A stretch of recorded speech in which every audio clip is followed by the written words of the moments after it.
Okay, class. So in my last lecture, we have studied about the swapping in memory management. Now in this lecture, we will study about the memory allocation. Memory allocation. Memory allocation means क्या हो जाता है कि how we are organizing. मतलब हम in which manner we are storing the program or data in a memory. मतलब हम memory में किस तरीके से data को store कर रहे हैं. This is called memory allocation. Allocation means allocate करना. कोई भी process है. Suppose that देखिए एक एग्जांपल के थ्रू मैं समझाता हूं आपको. सपोज दैट क्या कह रहा है, कोई मेमोरी है हमारे पास. ओके, अभी हम प्राइमरी सेकेंडरी ऐसी कोई मेमोरी नहीं ले रहे हैं. ठीक है, अभी हम सिर्फ मेमोरी ले रहे हैं. हम क्या मेमोरी एलोकेशन क्या जैसे. ठीक है, अब सपोज दैट हमारे पास ये मेमोरी है, ये मेमोरी यूनिट है. सपोज दैट ठीक है, ये मेमोरी यूनिट है, मेमोरी यूनिट.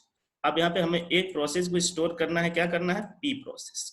P1 एक प्रोसेस है जिसको हमें स्टोर करना है. ठीक है, अब इसको स्टोर करना है तो अब किस मैनर में करना है, वो सारी चीजें इसके अंदर पढ़ेंगे हम कि किस मैनर में करना है और सिर्फ स्टोर करना है. दैट इज मींस एलोकेट करना है. मतलब स्टोरिंग इज एलोकेशन. और in which manner we are storing, then we are further studying in which manner we will store the memory. Okay, now see. So now here we will learn about the contiguous and non-contiguous allocation. दो तरीके से allocation होगा. किस तरीके से, contiguous form में और non-contiguous form में. ये दोनों बड़े डिस्क्रिप्टिव वे में और बहुत ही अच्छे से एग्जांपल के थ्रू में भी आपको समझाऊंगा.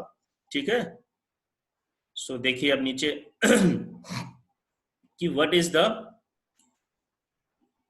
contiguous and non-contiguous. Before knowing the contiguous and non-contiguous, first we will know that कि what is the memory allocation. जैसे मैंने अभी आपको बताया थी, same thing is written here. Memory allocation is a way of organizing program in memory.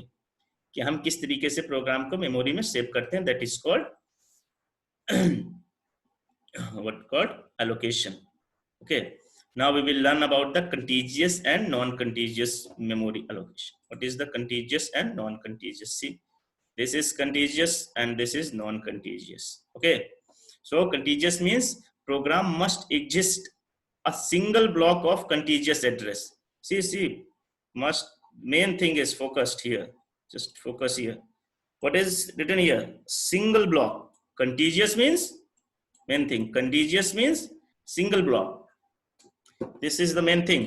What is the difference between the contiguous and non-contiguous? Because this is a very important question, and I think mostly it will come on the examination. Okay, so see, contiguous means जो program must exist a single block of contiguous address. Okay, but in non contiguous क्या हो जाएगा, divided into chunks. जो ये है वो किसमें है, divided into chunks. Chunks means छोटे छोटे पार्ट्स में. जस्ट सपोज दैट कोई मेमोरी यूनिट है तो छोटे छोटे पार्ट्स में डिवाइड होगी. This is called chunks. Chunks को हम यहाँ इसका जो है एक टेक्निकल जो नाम है उसका है क्या, फ्रेगमेंट, वो सॉरी सेगमेंटेशन. क्या, सेगमेंटेशन. छोटे छोटे पार्टों में डिवाइड करना है, सेगमेंट में बांट देना, इज कॉल्ड सेगमेंटेशन. ठीक है, तो basic difference between the contiguous and non contiguous. Contiguous exist single block and non contiguous divided into chunks, यानी सेगमेंट में डिवाइडेड रहता है. Okay, now come we will see on the second one. What is second? Sometimes it is impossible to find large enough block. See, sometimes it is impossible to find the large enough block. Okay, अब देखिए यहाँ पे क्या लिख दिया इन्होंने, impossible है कि कोई बड़ा है. सपोज दैट अब हमारे पास एक मेमोरी यूनिट है. ठीक है, sometime it is impossible to find large enough block. ठीक है, अब इसमें डिवाइडेड, सपोज दैट ये है हमारे पास एक 20 MB का प्रोग्राम है. 20 MB का प्रोग्राम है. ठीक है, और ये मेमोरी यूनिट हमारी मान लीजिए कितने की है, 10 की है, ये 5 की है, ये 3 की है. तो क्या हो जाएगा, इम्पॉसिबल हो जाएगा एलोकेट करना, है ना कि नहीं. मेमोरी एलोकेशन इज इम्पॉसिबल, वही वो कह रहा है. ठीक है, और यहाँ पे क्या है, यहाँ पे each segment can be placed in different part of memory. इसमें क्या था, एक ही मेमोरी थी हमारी. जो मेन थिंग क्या थी कि इसमें हमारी एक ही मेमोरी थी. इसमें क्या है कि हमारी एक मेमोरी वो कई पार्टों में डिवाइड रहेगी. जैसे मैंने अभी पार्ट यहाँ करके आपको दिखाए थे इस वाले में.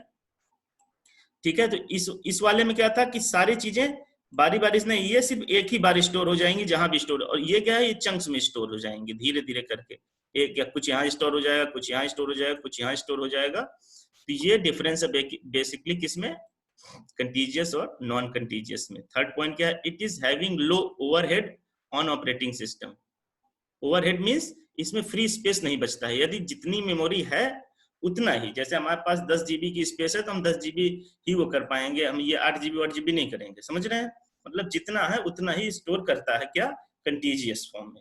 कंटीजियस मतलब सिंपल, सिंपल का मतलब समझिए जो है मेरे पास वो है, अदरवाइज नहीं है। और ये नॉन कंटीजियस में क्या है, easier to find holes. Holes क्या होता है, तो free space in which segment is fit. Example नीचे आपको बड़े इजी ढंग से समझाता हूं, ठीक है, ये देखिए। अब टर्म हमारा वहां पे क्या रहता, फ्रेगमेंटेशन, ठीक है, तो फ्रेगमेंटेशन, तो अब फ्रेगमेंटेशन हमने देखा था क्या, यही कोई था, उसको छोटे छोटे सेगमेंट में डाल देना, इज कॉल्ड फ्रेगमेंटेशन, ठीक है, इज कॉल्ड फ्रेगमेंटेशन। तो अब देखिए फ्रेगमेंटेशन बेसिकली कितने तरीके का है, दो तरीके का है, एक इंटरनल और एक एक्सटर्नल। सो अब यहाँ भी हम इनमें भी थोड़ा डिफरेंस देखेंगे कि what the means of the segmentation, internal segmentation and external segmentation. So what are the basic difference between the internal segmentation and external segmentation? Okay, so here we will see that ki external segmentation means total memory space is enough to satisfy a request and reside a process in it, but it is not a contiguous, so it cannot be used, ठीक है, ये देखिए, सो it can not be used. Suppose that this is ये हमारा memory है, ठीक है, memory. अब देखिए ये क्या है, 2 MB, ये 2 M, ये 1 M, और हमारा प्रोसेस क्या है, वो कहता है 4 M हमको स्टोर करना है। ये एक ही में स्टोर होंगे, ये बारी बारी से स्टोर नहीं होंगे इधर उधर, समझ रहे हो, यही चलेगा। Total memory space is enough to satisfy a request. देखिए टोटल चार है इसके पास, और हमको 4 ही की जरूरत है। इट मींस ये जो लिखा हुआ है कि total space is enough to satisfy a request, है रिक्वेस्ट सेटिस्फाई कर रहा है, and reside process in it, जो इसका प्रोसेस है वो भी बिल्कुल एकदम सेम कंडीशन फुलफिल कर रहे हैं, भाई 4 को चाहिए, 4 है हमारे पास, but it is not a contiguous, so it can not be used. क्यों, क्योंकि ये एक बार में ही स्टोर करता है, जो भी मैंने ऊपर बताया था, ठीक है। अब देखिए इंटरनल फ्रेगमेंटेशन क्या है, memory block assign a process is bigger and some partition of memory is left। जो अभी यहाँ पे हम फ्री स्पेस की बात कर रहे थे, ये फ्री स्पेस, वही ये चीज यहाँ बता रहा है क्या, memory block assign process is bigger, जो प्रोसेस असाइन हो रहा है वो बिगर है, some portion of the memory is left unused as it can used by another process, जो कि यूज होगी अनदर प्रोसेस के द्वारा। अब देखिए इसका, ये देखिए एक एग्जांपल के थ्रू इसको समझिए। क्या है कि suppose that this is a memory unit, okay, this is a memory unit, और हमारे पास 3 प्रोसेस है, एक P1 है, एक P2 है, एक P3 है। P1 हमारे पास 4 MB का है, P2 6 MB का है, एंड P3 3 MB का, ठीक है। अब यहाँ पे 3 पार्ट है इस मान ली मेमोरी में, एक 8 MB का है, एक 5 का है, एक 4 का है। सबसे पहले गया P1 4 MB वाला, ठीक है, P1 गया 4 MB वाला, ये जिसमें 5 MB था इसमें ये चला गया। तो अब क्या है, ये इसमें तो हो गया, ये यहाँ तो ये फुल हो गया, नीचे ये 1 MB स्पेस यहाँ इसके पास बच गया, ये जो लिखा है 1 MB स्पेस जो है वो बच गया, इसी कहते हैं फ्री स्पेस, है 1 MB बच गया। फिर उसके बाद 6 MB, ये 8 MB था स्पेस इसके पास, 6 MB यहाँ स्टोर हो गया, इसके पास कितना बच गया, 2 MB बच गया ना भाई, 2 MB, ठीक है। उसके पास 3 MB यहाँ चला गया। अब देखिए इसके पास कितना बच गया यहाँ पर, ये देखिए आप बनाना, मैं समझाने के लिए इसको छोड़ दिया था आपको, ठीक है। तो यहाँ पर अब कितना हो जाएगा, 1 MB, ठीक है। तो ये जो स्पेस, ये जो बचा, ये सारा, ये सब क्या है, ये वेस्टेड स्पेस है, ये वेस्ट हो गया ना, क्यों, क्योंकि हमारा भाई हमारा तो सिर्फ इतने इतने में वो हो गया। अब इसी को हम आगे देखिए यूज कैसे करते हैं, जो वेस्टेज स्पेस है इसको हम यूज करने का अभी नीचे टेक्निक बताएंगे, ठीक है। थोड़ा सा इसको डिलीट कर दिया जाए, नो सी, या C fragmentation, fragmented memory before compaction. जो अभी मैं फ्रेगमेंटेशन आपको दिखा रहा था कि एक बार हमारे पास समझो P3 P1 P2 P3 P4 P5 5 process, ठीक है, ये मेमोरी यूनिट है हमारी। हाँ, अब सपोज दैट ये थी 10, 10, 20।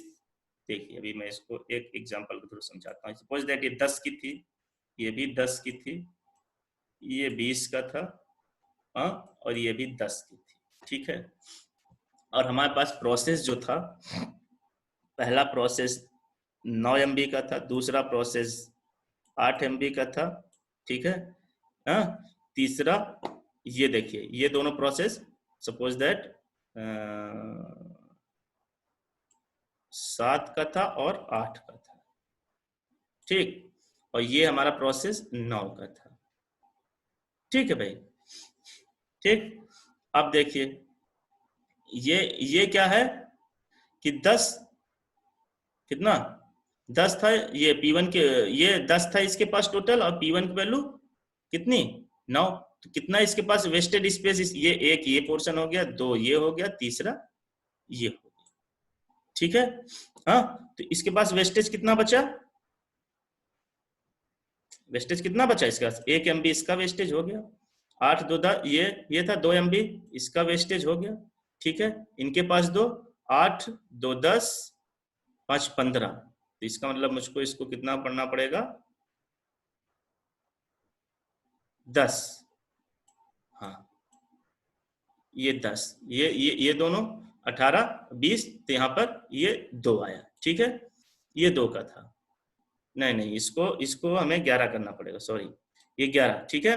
तो इसका मेमोरी स्पेस कितना बच रहा था हमारा, एक, और एक इसका 2, ठीक है। तो ये 2, अब ये देखिए वेस्टेज स्पेस हमारे पास आफ्टर ये, जब तक इसको हमने ये भी एक में मिलाया नहीं, अभी ये पहले का है फ्रेगमेंटेशन बिफोर कॉम्पैक्शन। कॉम्पैक्शन का मतलब क्या होता है, ये देखिए बिफोर सफल, अभी हमने सफल नहीं किया इसको, ठीक है, सफल से पहले का है ये, बिफोर कॉम्पैक्शन। अब देखिए जब कॉम्पैक्शन करेंगे तो क्या हो जाएगा, इसका बड़ा सिंपल सा कॉन्सेप्ट है। ये देखिए नीचे देखिए, ये क्या है, आफ्टर कॉम्पैक्शन। अब कॉम्पैक्शन हो गया तो क्या, जो भी हमारे पास प्रोसेस था P1 P2 P3 जो ऊपर मैं दिखा रहा था आपको, तो वहां पर एक्स्ट्रा स्पेस कितना बचा था, 5 MB ये बचा था।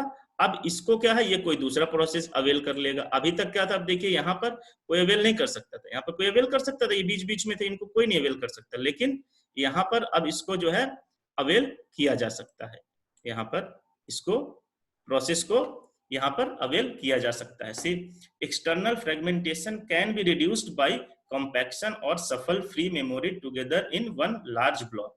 ये यही इसका समझ रहे हैं, ये जैसे ये चीज लिखे एक्सटर्नल फ्रेगमेंटेशन और इंटरनल फ्रेगमेंटेशन, जो भी यहाँ पे था एक्सटर्नल एंड इंटरनल, ठीक है। तो ये देखिए ये एक्सटर्नल था, ठीक है। देखिए external fragmentation can be reduced by compaction और shuffle free memory together in one large block, ठीक है।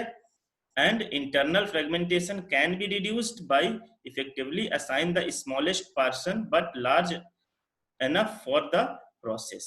समझ रहे हैं, ये internal fragmentation. So this is the in this lecture we have learned about the contiguous memory, non-contiguous memory, fragmentation, types of the fragmentation, how the fragmentation is deals with memory, okay. And also here we have discussed about the compaction, it means fragmentation before compaction and after compaction की, ठीक है। तो अब इसका हमने दोनों चीजें इसमें पढ़ ली, ठीक है। Okay class, thank you.